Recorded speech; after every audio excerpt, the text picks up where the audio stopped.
আল্লাহ শাআনুহু যত ধরনের মাখলুকাত দুনিয়াতে সৃষ্টি করেছেন, কতক মাখলুকের ব্যাপারে দুনিয়ার সকল মানুষ জানে, আবার কতক মাখলুকের খবরও এখনো পর্যন্ত মানুষের কাছে নাই।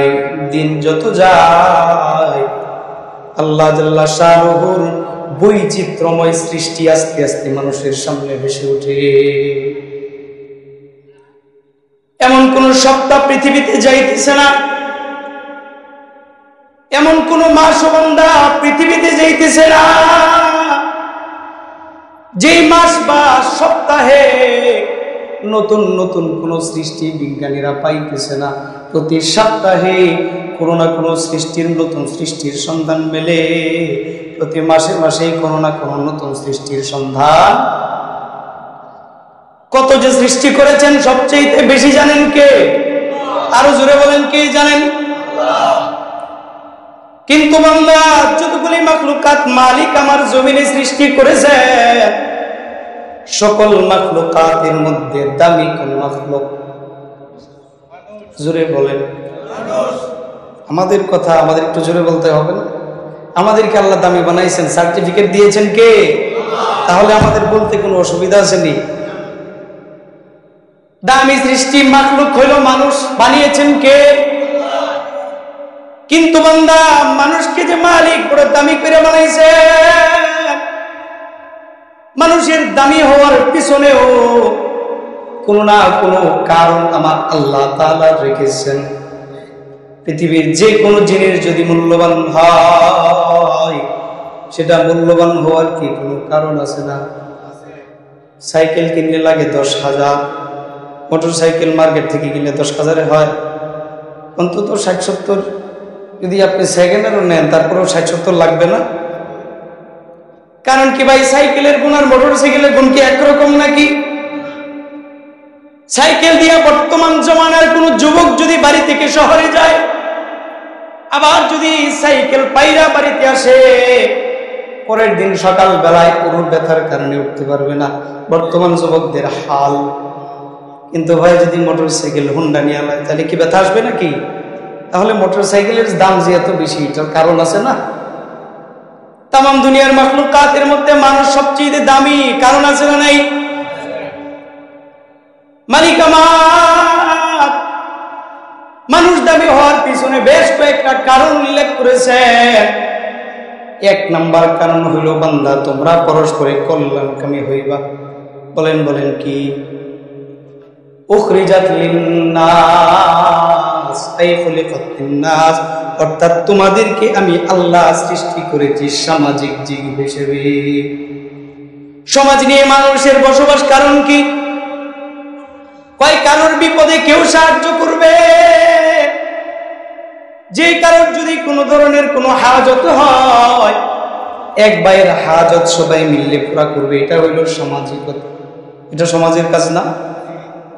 এরকম আরো 2-3টা কারণ আল্লাহ জাল্লা শাআনুহু উল্লেখ করে বলেন, বান্দা এই কারণগুলোর কারণে আমি আল্লাহ পাক তোমাদেরকে বড় দামি বানাইছি।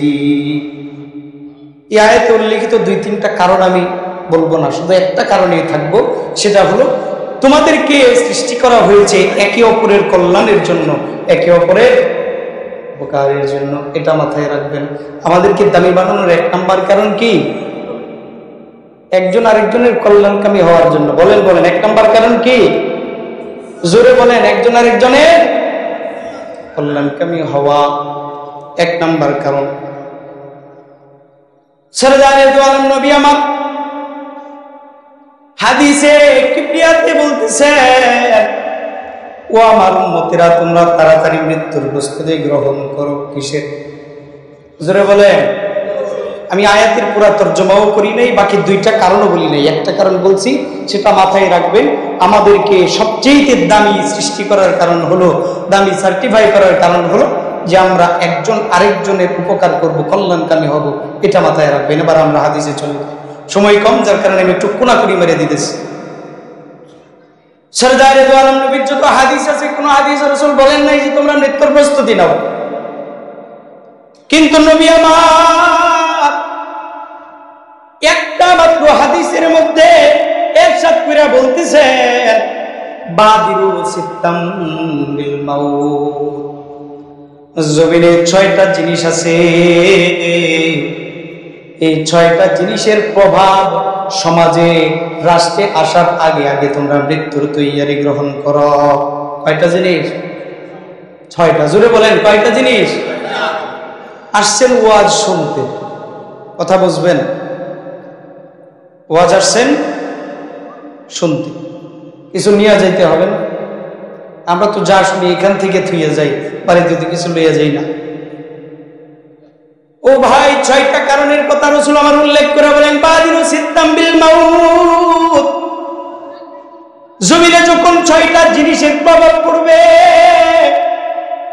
6টা জিনিস জমিনে প্রভাব ফেলানোর আগে আগে বান্দা তুমি মৃত্যুর প্রস্তুতি গ্রহণ করো। 6টা জিনিস আমাকে জানার দরকার আছে নি? জোরে বলেন আছে নি? রাসূল বলেন 1 নম্বর প্রভাব, মন্দ প্রভাব, ইমরাতাস সুফাহা, কিয়ামতের পূর্বে দুনিয়ার হাল এমন হবে, দুনিয়ার প্রত্যেকটা সেক্টরে, দুনিয়ার প্রত্যেকটা চেয়ারের মধ্যে যত নেতা খেতারা বসবে, অধিকাংশ নেতা খেতাই হবে মূর্খ। বলেন কি হবে? আরো জোরে বলেন কি হবে? ভয় আছে নি আপনার? আমার কিন্তু কোনো ভয় নাই। কেন জানেন? আমাদের অর্থ অঞ্চলে দক্ষিণাঞ্চল থেকে শুরু করে আমাদের অঞ্চল আশপাশ যত মাহফিলগুলো আছে মোটামুটি আলহামদুলিল্লাহ ইনভাইটেশন পাই, কিন্তু সেখানে আল্লাহ তাআলা আমার একটা সিকিউরিটির সুন্দর ব্যবস্থা করছেন। আমার আগে আলোচনা করছেন আমার ওস্তাদ হাফেজ মাওলানা লুৎফুর রহমান মাদ্দাদিল্লাহুল আলিয়া। আমি যেখানেই যাই আমার এই ওস্তাদ হলেন আমার সামনে, এবং আমার পরে হলেন আমার আরেক ওস্তাদ শেখ ওয়ালিউল্লাহ হাফিজাহুল্লাহ। যেখানেই যাই অর্থ অঞ্চলের সকল মাহফিলে আগে হইল আমার নান্দাল হুজুর, পিছনে হইল ওলিউল্লাহ হুজুর। এই কারণে আমার কোনো ভয় নাই ইনশাআল্লাহ। ও ভাই, 1 নম্বর কারণ হইল ইমরাতাস সুফাহা, এই জমিনে নির্বুদ্ধের রাজত্ব আসার আগে আগে মৃত্যুর তৈয়ারি গ্রহণ করো।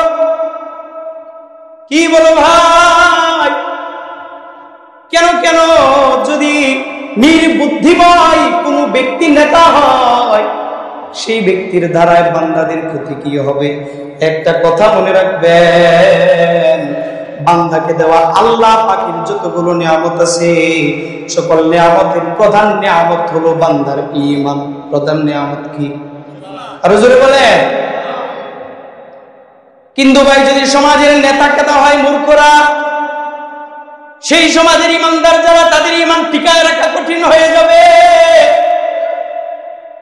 ঈমানের যে কি স্বাদ, মূর্খ নেতারা সেটা বুঝতে চাইবে না। যদি সমাজের নেতা কেতা হয়ে যায় মূর্খরা, বান্দা তারা মসজিদের মূল্যায়ন বুঝবে না, দ্বীনি শিক্ষা প্রতিষ্ঠানের মূল্যায়ন বুঝবে না, মসজিদের মুসল্লিদের দিলের হালত তারা বুঝবে না। হায় বান্দা, সমাজের মধ্যে যতগুলা বড় ধরনের দুর্ঘটনা হয়, অনৈতিক যতগুলা কাজ হয়, তাকায় যদি দেখেন প্রত্যেকটা কাজের মধ্যে নেতা খেতাদের প্রভাব আছে না নাই? সাহায্য আছে না নাই? ও ভাই, যতগুলো বড় ধরনের মন্দ মন্দ জলসার আয়োজন করা হয়, যত বড় বড় জলসার আয়োজন করা হয়, সবগুলোর মধ্যে নেতা খেতারা আছে। ও ভাই, অমুক তমুক ডিগ্রি দাঁড়িয়ে তমুক তমুক পাশ করে আসলেই শিক্ষিত হওয়া যায় না। প্রকৃত শিক্ষিত হইল সেই ব্যক্তি যে মানুষের দিলের অবস্থার উপরে কোনো সিদ্ধান্ত গ্রহণ করে। কথা বুঝতে পারছেন আমার? মানুষ অমুক তমুক ফাঁস করে আয়া বললি সার্টিফাই যদি শিক্ষিত হয়ে যায় না। কিছুদিন আগের এক ঘটনা, ছোট বাচ্চা এক শিক্ষকের, প্রাইমারি স্কুলের শিক্ষকের বালিতে যায় খেলতেছে। একবার শিক্ষক মানা করছে, ছোট মানুষ আবার গেছে। এটা তো ছোট মানুষের খেলা, বালু পাইলে এদের খেলার আনন্দটা বেশি জমে না? 2-3 বারের মাথায় ওই শিক্ষক, আপনারা নিউজটা পাইছেন কিনা আমি জানি না, শিক্ষক কি করলো, ওই তারই ছাত্র ছেলেকে দুইটা পুকুরে ঢিল দিয়ে ফেলাই দিবে।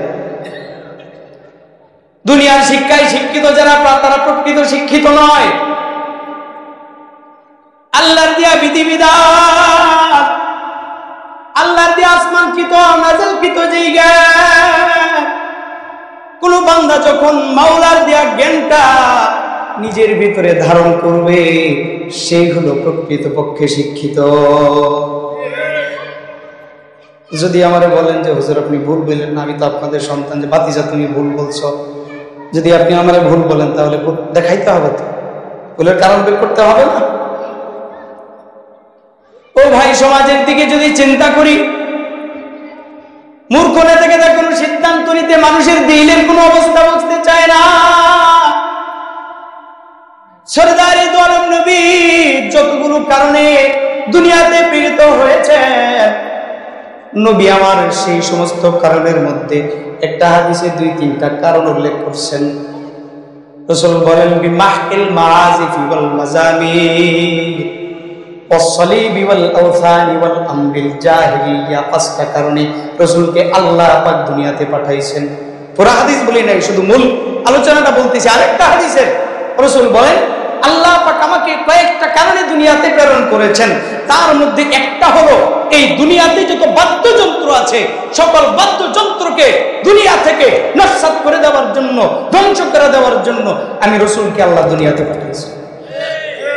আমি বলছি, বলেন আমি বলছি? কার কথা? আল্লাহর রাসূলের কথা। বলেন কার কথা? রাসূল বলেন, ইন্নাল্লাহা বা'আসানি রাব্বি রাহমাতাল লিল আলামিন ওয়া হুদাল লিল আলামিন। আমার মালিক আমাকে দুনিয়াতে পাঠিয়েছেন পৃথিবীবাসীর জন্য আমি রহমত স্বরূপ, পৃথিবীবাসীর জন্য হেদায়েতের আলোকবর্তিকা স্বরূপ। ওয়া বা'আসানি রাব্বি বিমাহকিল মাআজিবি ওয়াল মাজামির ওয়াস-সলিব ওয়াল আওতান ওয়াল আমরিল জাহিলিয়া। বাদ্যযন্ত্র, শিরক, কুফর, বেদাত এবং যত জাহিলি যুগের কথা আছে সবগুলোকে দুনিয়া থেকে বিদায় করে দেওয়ার জন্য আমি রাসূলকে আল্লাহ দুনিয়াতে পাঠিয়েছি। অথচ ভাই, আপনার আমার সমাজের দিকে যদি আপনি আমি তাকাই, আপনার আমার সমাজের দিকে যদি তাকাই, সুস্পষ্টভাবে খেয়াল করলে দেখতে পাবেন আমার নবী দুনিয়াতে যেই জিনিস ধ্বংস করতে আসছেন, আমগর নেতা খেতারা সেই সমস্ত জিনিসের সর্বসায়। ভয় পাইতেছেন আপনারা? খোদার কসম করে বলি রে ভাই, যদি কোনো গানের আসরে তোমরা কোনো নারীকে ভাড়াটিয়া করে নিয়ে আসো, সেই নারীর জায়গাতে তুমি তোমার মাকে চিন্তা করো, সেই নারীর জায়গাতে তুমি তোমার মায়ের পেটের বোনের কথা চিন্তা করো। যদি তুমি গানের আসরে কোনো নারীকে ভাড়াটিয়া করে আনো, তুমি তোমার আপন যত নারী আছে তাদের জায়গাতে তাদেরকে তুমি চিন্তা করে দেখো, কেমন বিভৎস দেখা যায়, কেমন খারাপ দেখা যায়। বলছি নাকি আমি? চিন্তা করেন একটু। লক্ষ লক্ষ টাকা খরচ করে সরদারে দু আলম নবী যেই জিনিস পৃথিবী থেকে উঠিয়ে দেওয়ার জন্য রাসূল দুনিয়াতে এসেছেন, সেই জিনিসের আসর জমায়া নারীদেরকে আনা হচ্ছে। সেই জায়গাতে আমাদের চিন্তা করার দরকার। আমি আজকে যেই মঞ্চের মধ্যে নারী ভাড়াটিয়া নিয়ে আসছি, সেই নারীর জায়গাতে আমি আমার বোনকে চিন্তা করি, আমি আমার মাকে চিন্তা করি, আমি আমার আপন খেলাকে চিন্তা করি। তাকাই দেখবো ওই স্টেজটা আমার কাছে কতটা বিভৎস, কতটা কুৎসিত দেখা যায়। কিন্তু আমরা সেগুলা চিন্তা করি না। ও ভাই, যদি গানের আসর হয় সেটার জন্য মসজিদে মুসল্লি যারা তারাও নিরাপদ নয়। নিরাপদ নাকি? যারা আমার আল্লাহর রেজামন্দের জন্য সালাত আদায় করে, আল্লাহর দরবারে হাজিরি দেওয়ার জন্য মসজিদে যায়, ওই বান্দাগুলার দিলের তামান্না হলো ইসলামী জলসা হোক, গানের জলসা না হোক, ওই ব্যক্তিগুলা চাই ঢোল বেলা তবলার আওয়াজ যেন আমার কর্ণকুহরে নাশ। কিন্তু রে বান্দা, তোমরা তোমরা তোমরা যারা আল্লাহর খাস বন্ধু, 5টা বার মাওলার সাথে তাদের কথা হয়, কয়বার হয় বলেন? জোরে বলেন, কয়বার হয়? বান্দা যখন নামাজে দাঁড়ায় সূরাতুল ফাতিহা পড়া শুরু করে দেয়, প্রত্যেকটা আয়াতের সাথে সাথে কথা বলেন কি? কার সাথে কথা হইতেছে? কয়বার? যেই বান্দাগুলো আল্লাহর বন্ধু কথা হয় পাঁচবার আল্লাহর সাথে, সেই বান্দাগুলো দিলের আকাম বুঝার ক্ষমতা তোমাদের নাই। কারণ দ্বীনের জ্ঞান তোমাদের ভিতরে না থাকার কারণে তোমরা আল্লাহর বন্ধু যারা তাদের দ্বীনের অবস্থা জানতেও চাও না। এই জন্য নবী আমার বলেন বাদিরু সিত্তাম বিল মাউত, 6টা জিনিস আসার আগে আগে তোমরা মৃত্যুর প্রস্তুতি গ্রহণ করো। তার মধ্যে একটা হলো ইমরাতাস সুফাহা, মূর্খ নেতা খেতাদের যুগ আসার আগে আগে তোমরা মৃত্যুর প্রস্তুতি। আর আপনারা কি বলেন? সময় আমার শেষ, একটাতেই শেষ করে দেব। আপনারা কি বলেন? এই জমানা আসছে কি তাই আমরা গলায় দড়ি দিয়ে মরে যাই, পানিতে ঝাঁপ দিয়ে মরে যাই, গলাতে দড়ি দিয়ে বিষ খাইয়ে মরে যাই, এরকম নাকি? রাসূলের বলার উদ্দেশ্য হলো, হে বান্দা, হে মুমিন, হে আমার উম্মত, এই জিনিসগুলোকে যদি প্রতিবাদ প্রতিরোধ তোমাদেরকে জীবন দিয়ে হলেও করতে হয়, তোমরা জীবন দিয়ে হলেও এগুলোকে প্রতিবাদ প্রতিরোধ তোমরা করো। কথা বুঝবেন? কিন্তু আজকে যদি আপনার জবান বন্ধ থাকে, খোদার কসম করে বলি, ময়দানে মাহশারে আল্লাহর সামনে জবাবদিহি করতে হবে। আল্লাহ জিজ্ঞেস করবেন, তোমার এই ব্যবস্থাপনার কারণে যারা আমার সাথে 5বার কথা বলতো তারা নিরাপদে রাত্রি যাপন করতে পারে নাই, শান্তিতে রাত্রি যাপন করতে পারে নাই। হিসাব কিন্তু বড় কঠিন। এই জন্য সোচ্চার থাকতে হবে। আমি এলাকার সন্তান, এলাকার সমস্যাগুলি আমার প্রথম দেখতে হবে, প্রথম ভাসাতে হবে। এই জন্য বলি, যারা রাসূল যেটার জন্য এসে ধ্বংস করতে সেটার ব্যবস্থাপনা করছেন, আল্লাহর ওয়াস্তে, আল্লাহর ওয়াস্তে আপনারা সেটা থেকে বিরত থাকুন। হাজিরিনে মজলিস যারা আছে, আপনাদের দিলের ভিতরে যদি এটা হওয়ার ব্যাপারে কোনো ধরনের খুশি বা আনন্দ অনুভূত হয়, আল্লাহর ওয়াস্তে আল্লাহর কাছে তওবা করুন এবং সেটা থেকে নিজেকে ফিরিয়ে রাখুন। নিজেদের সন্তান সন্ততি যারা, তাদেরকেও ফিরিয়ে রাখুন। আর্থিকভাবে ওই সমস্ত জলসাগুলিতেও সাহায্য করা থেকে আপনারা বিরত থাকুন। মোহতারাম